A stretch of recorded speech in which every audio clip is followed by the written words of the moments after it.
Welcome back inside TD Garden, everybody. My name is Mike Petralia, Trags. I'm joined by Josue Pavone of WEEI and CLNS Media. Josue, can you believe what we saw today? I can't. No, Trags, I can't. A 100 I didn't see that coming. To 90, a 100 to 99 Celtics win. Marcus Morris hits the game winner with 1.2 seconds remaining in regulation, wiping out a 6-point deficit. The Celtics trailed this game 98-92 with just 24 seconds remaining. First of all, what do you think was the biggest key to that turnaround in the final half minute? I think the resiliency. I mean, you saw Jason Tatum hit a big shot. Terry Rozier, I mean, talk about a guy who essentially missed a shot that sort of gave you the impression that they weren't going to pull it off. You know, he attempted to hit a big three after following up a shot that he did hit with about a minute left, and after he missed that, and Oklahoma City got the ball back and they converted on the other end, you kind of got the idea that, okay, this comeback is over. But then he comes back out, hits another big three, which he followed up by Jason Tatum's big shot down the stretch, and that put them right back into it. Of course, they needed the Thunder to miss a couple of free throws, which, you know, Carmelo Anthony missed a pair. Russell Westbrook split a pair, which is very rare for him to do, especially down the stretch, and that gave them life. But that's the thing about this team, Trags, and we've seen it again and again. Trags, I know you agree with me with what I'm about to say right now. How many times have you changed those last couple of paragraphs in your game recap? Because here come the Celtics, just when you think that you're ready to close off your recap and say, all right, the Celtics lose this one, they come right back in the final seconds and come out with the game winner. This time, Marcus Morris. Look, I think this is the best win of the year, considering all the circumstances, considering the fact that before the game, it was announced that Kyrie Irving will go for a second opinion.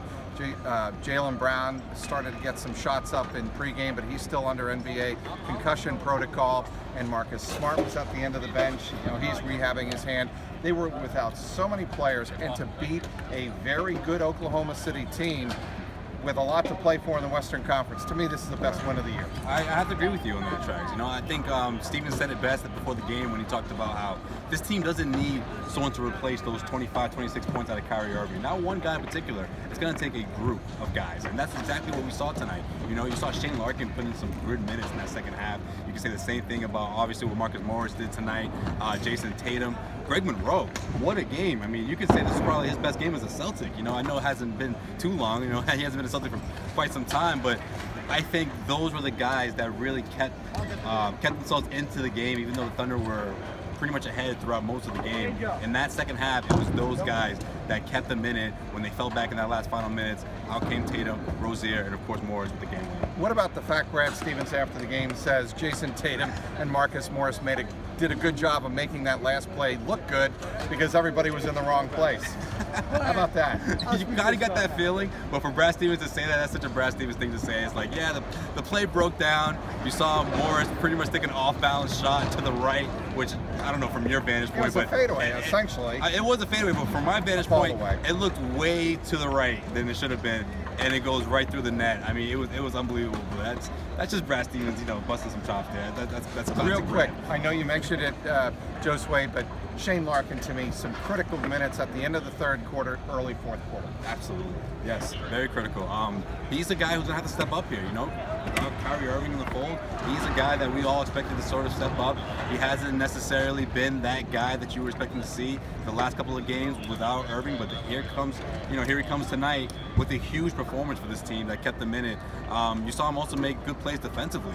This is Russell Westbrook we're talking about, one of the best, one of the elite point guards in this league, top scorers in this league. Best athlete Brad Stevens has ever seen. Exactly, so we know how Brad Stevens feels about the guy, and he's dead on. He is a very good player, and the Celtics did a very good job of limiting him.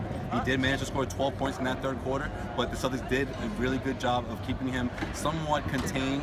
You know, for someone like Russell Westbrook, under 30 points for a game like this, after he scored 12 points, you know, I'm expecting him to go off for 30-something in the fourth.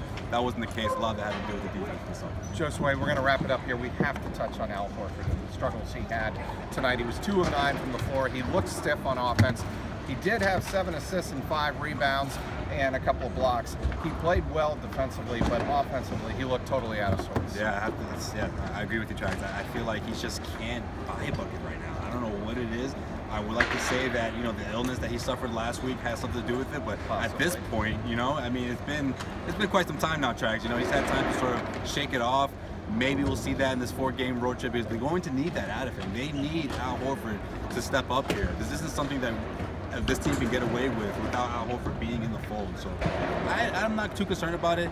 Obviously, it's alarming in some aspect, but at the same time, I think this 4-game road trip is going to be the time where you see Al Horford step up and show what he's made of. Jason Tatum with 23 points leading the Celtics. Marcus Morris with 21 points, including the game winner, the 3 with 1.2 seconds left. The Celtics beat the Oklahoma City Thunder 100-99 here Tuesday night at TD Garden. For Josue Pavone, I'm Mike Petralia, and this has been the CLNS Media Garden Report.